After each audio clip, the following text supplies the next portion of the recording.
नमस्कार। झारखंड के number 1 YouTube channel आज़ाद सिपाही में आपका स्वागत है। मैं हूं दयानंद राय और आज हम चर्चा करेंगे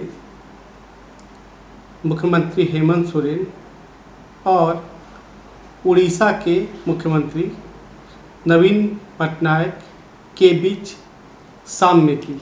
साम्य ढूंढे जाने पर मिलते हैं और इन दोनों व्यक्तित्वों में कुछ कुछ साम्य है। दोनों नेता अभी चर्चा में इसलिए हैं क्योंकि फेम इंडिया ने वर्ष 2020 के 50 सर्वाधिक प्रभावशाली भारतीयों की जो सूची जारी की है उसमें वरीयता के क्रम पर नवीन पटनायक जी 10वें स्थान पर हैं और हेमंत सोरेन जी 12वें स्थान पर हैं। प्रधानमंत्री नरेंद्र मोदी इस सूची में नंबर 1 है। फेम इंडिया की यह सूची 12,000 प्रबुद्ध लोगों की राय के आधार पर तैयार की गई है, इसलिए इसका महत्व है। नवीन पटनायक जी 73 वर्ष के हो चुके हैं और वे समृद्ध राजनीतिक अनुभव से लैस हैं। वहीं झारखंड के सीएम हेमंत सोरेन जी भी 44 साल के हो चुके हैं और उन्होंने भी अपनी दक्षता और नेतृत्व क्षमता का परिचय लगातार अपने कार्यों से दिया है। हाल में एक खबर की चर्चा कम हुई। वो खबर ये थी कि उड़ीसा के सीएम नवीन पटनायक जी को कोरोना संकट के दौरान पेटा की ओर से हीरो टू एनिमल्स अवार्ड दिया गया। कोरोना संकट में जहां लगभग हर राज्य कमोबेश जनता के लिए योजनाएं बना रहे थे, वहीं पर उड़ीसा के सीएम नवीन पटनायक जी ने पशुओं के चारे के लिए 54 लाख रुपए का आवंटन किया, जिससे कोरोना संकट में उनकी प्राण रक्षा हो सकी। उनके इस कार्य को देखते हुए पेटा ने उन्हें हीरो टू एनिमल्स अवार्ड दिया। अवार्ड पाने में हमारे मुख्यमंत्री हेमंत सोरेन जी भी पीछे नहीं रहे। उन्हें चैंपियन फॉर चेंज अवार्ड बीते दिनों प्रणब मुखर्जी जी की उपस्थिति में दिया गया। तो इन दोनों ही नेताओं ने यह दिखाया है कि उनमें विजन है और काम करने की क्षमता भी। अब अवार्ड से इतर दोनों के व्यक्तित्व पर आते हैं।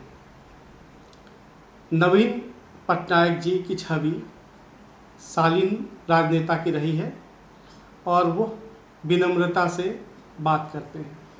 हेमंत सोरेन जी भी कुछ इसी तर्ज पर विनम्र और शालीन तरीके से अपनी बात रखने के लिए जाने जाते हैं। दोनों ही नेताओं ने अपने पिता की विरासत को बखूबी संभाला है और अपनी नेतृत्व क्षमता का परिचय दिया है। हेमंत सोरेन जी ने जहां अपने पिता शिबू सोरेन जी की विरासत को बखूबी संभाला और हर मोर्चे पर अपनी लीडरशिप साबित की, वहीं नवीन पटनायक जी ने अपने पिता बीजू पटनायक की विरासत को संभाला। दोनों कृषि और खनिज प्रधान राज्य का नेतृत्व करते हैं। दोनों प्रो पुअर पॉलिसी के पक्षधर हैं, अर्थात गरीबों के पक्ष में काम करने के हिमायती हैं। इन दोनों ही नेताओं की खूबी यह भी है कि दोनों ब्यूरोक्रेसी के साथ सामंजस्य बिठाकर राज्य में परिवर्तन लाने के पक्षधर हैं। करप्शन दोनों को बर्दाश्त नहीं है और समय समय पर इसका प्रमाण दोनों ही नेताओं ने दिया है। अभी कोरोना संकट में जब राशन डीलर राशन की कालाबाजारी कर रहे थे, तब हेमंत सरकार ने उन पर कार्रवाई करके यह दर्शा दिया कि वे करप्शन बर्दाश्त करने के मूड में बिल्कुल भी नहीं है। हेमंत सोरेन जी ट्विटर के जरिए प्रशासनिक प्रक्रियाओं में तेजी लाने के लिए भी जाने जाते रहे।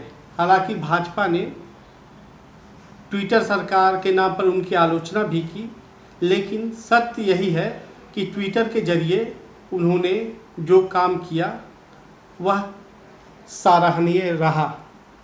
हेमंत सोरेन जी उम्र में नवीन पटनायक से बहुत पीछे हैं, लेकिन उपलब्धियों के क्रम में वो कमोबेश उनके साथ कदम मिलाकर चलने की कोशिश कर रहे हैं।